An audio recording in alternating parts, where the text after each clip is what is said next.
स्वागत आहे आपल्या सर्वांचं क्रिएटिव्ह बाईट्स या आपल्या यूट्यूब चॅनलवर। आज आपण आपल्या बागेतली गॅलरीमध्ये लावलेली गुलाबाची फुलं आणि ॲडेनियम किती छान फुललं आहे ते दाखवतोय। फेस्टिवलला आपल्याला नेहमी काय बनवायचं असा नेहमी प्रश्न पडतो। रेसिपी अशी बनवायला पाहिजे असते की नवीन काहीतरी असलं पाहिजे, झटपट बनली पाहिजे, इनोव्हेटिव्ह आणि खायला पण जबरदस्त लागली पाहिजे, खाणाऱ्यांनी आपलं कौतुक केलं पाहिजे। अशी रेसिपी जर तुम्हाला पाहिजे असेल तर ही रेसिपी तुम्ही नक्की ट्राय करा। खूप छान रेसिपी तयार होते आणि पौष्टिक, त्यामुळे आणि घरात बनलेली जर आईच्या हातची असेल तर मग काय प्रश्नच नाही। आपण आता 2 पेरू घेतलेले आहेत, हे स्वच्छ धुवून कट करून घेतले आणि मिक्सरच्या भांड्यामध्ये आपण 2 ग्लास पाणी घातले आणि ह्या पेरूंची आपण प्युरी तयार करून घेणार आहोत।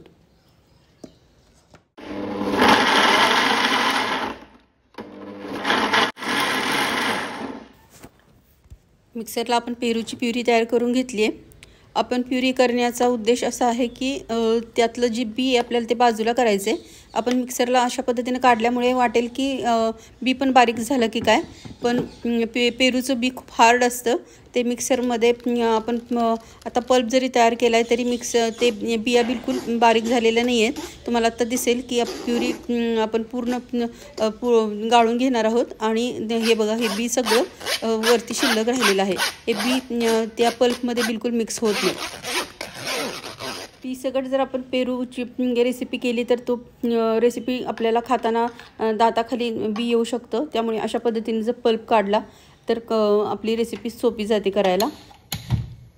एक कढई घ्यायची आहे आणि त्याच्यामध्ये 1 वाटी रवा भाजून घ्यायचा आहे। हा रवा एकदम बारीक नाही आहे, मीडियम साईजमध्ये आहे।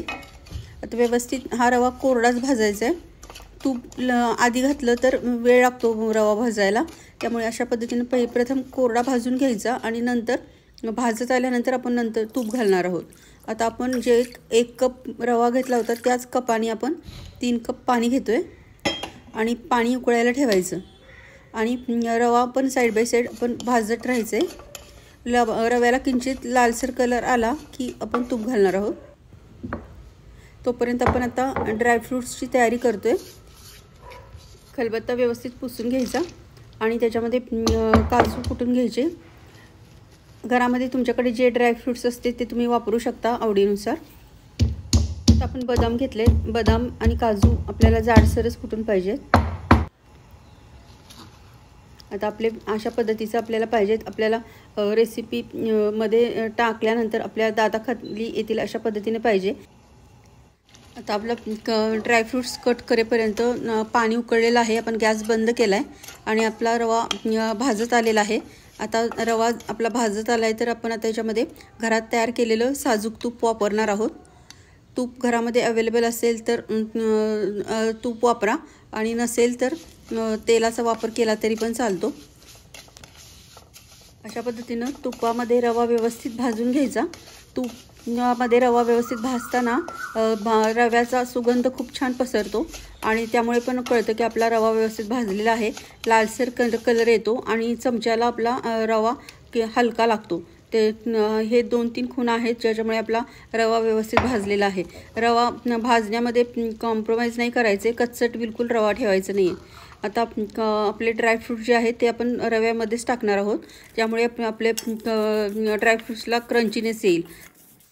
पाणी उकळून जे ठेवलेलं आहे ते आपण आता रव्यामध्ये घालणार आहोत। पाणी घालताना थोडं थोडं घालायचे, लागेल तसं पाणी घालायचे।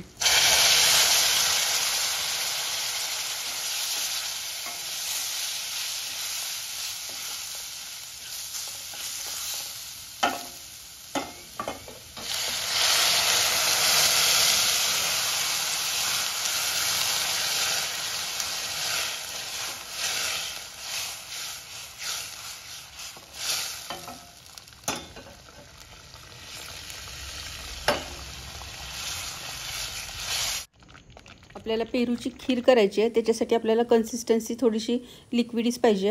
आता आपण फूड कलर वापरतोय, हा ऑप्शनल आहे, नाही वापरला तरी पण चालतो। रेसिपी थोडीशी कलरफुल असली की खाणाऱ्याला थोडंसं इंटरेस्टिंग वाटतं, त्यासाठी आपण हा फूड कलर वापरला आहे। आणि फूड कलर हा किंचित वापरला आहे, एकदम पिंच एक छोटंसं चिमूटभरच वापरायचं आहे, जास्ती नाही वापरायचा। आता आपण याच्यामध्ये साखर घालणार आहोत. आपण आता साखर घालतोय.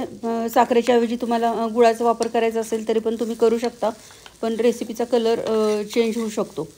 पण आता साखर जेवढी रवा घेतला होता तेवढीच आपण साखरेचा वापर करतोय. आपण साखर मेल्ट झाल्यानंतर पेरूचा जो पल्प तयार केला होता तो घालणार आहोत. आपण आता इथे साखर मेल्ट झाली की आपण गॅस बंद करायचा आहे आणि गॅस बंद करून पेरूचा पल्प घालायचा आहे. तर आपण गॅस बंद करतोय. शिजवलेली रव्याची खीर आणि पेरूचा पल्प आपल्याला सर्व एकजीव करून घ्यायचे. आपण आता गॅस बंद करून घेतलेला आहे. आपल्याला ही रेसिपी थंड खायची आहे. उन्हाळ्याचे दिवस आहेत, खूप गरमीचं वातावरण आहे आणि काहीतरी सतत वेगवेगळ्या गोष्टी आपल्याला थंड खाव्याशा वाटतात. मार्केटमधून अनहेल्दी काहीतरी खाण्यापेक्षा अशा पद्धतीच्या हेल्दी रेसिपीज तुम्ही घरामध्ये तयार करू शकता. घरामध्ये तयार केलेली ही रेसिपी सगळ्यांना भरपूर खायला मिळते. संध्याकाळीचं जेवणसुद्धा होऊ शकतं. अशा पद्धतीचं तुम्ही 2 बाउल जर ही रेसिपी खाल्ला तरी पोटभरीचं ही स्वीट डिश आहे.